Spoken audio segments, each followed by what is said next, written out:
up on from watching and coaching and wrestling overseas. You know, I like to narrow it down to 3 key elements of a beach wrestling match. But again, you can take these into any other style as well. Pace, pressure, and position.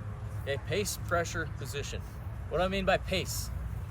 This would be the aggressive beat. Yeah, keep going. Yeah, the frequency with which I'm doing actions, right? The tempo of the match. Okay, what about pressure? Moving forward, not Forward stalling. pressure, yeah, moving forward, right?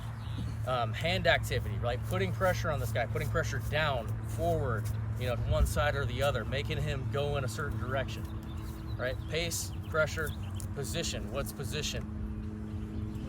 Good stance. Yeah, where I'm positioning my body, my head, my hands, you know, to stop his attacks and also to put myself in the right position to get to a positive position versus a negative position. Okay, and that brings me into my next point, my next theory of negative positive theory, right, of wrestling, right? Would you rather, just based on hearing it, knowing nothing about what I'm gonna say, what would you probably rather do, wrestle in? Negative or positive? Positive. Positive, right? When you're wrestling on your feet, what's that called? Neutral. It's called neutral for a reason, right? It's not just a random word. Words matter, right? It's neutral wrestling because nobody has an advantage. Okay? A lot of the wrestling that I see, you know, even with my college team and, you know, when I started doing the beach team, people are trying to wrestle from the negative, right?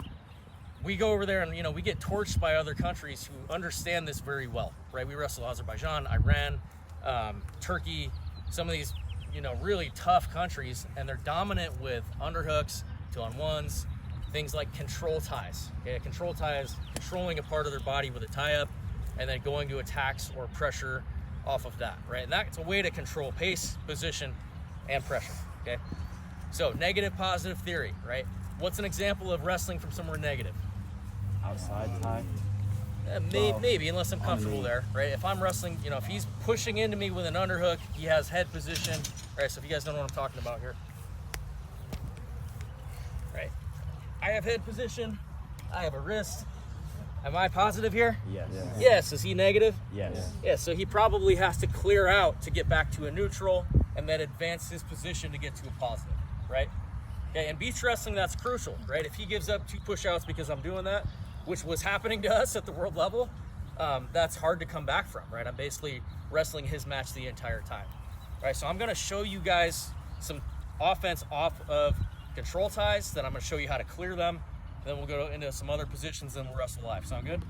Okay, we're gonna start with underhook, right? You guys all probably know what underhooks are, right?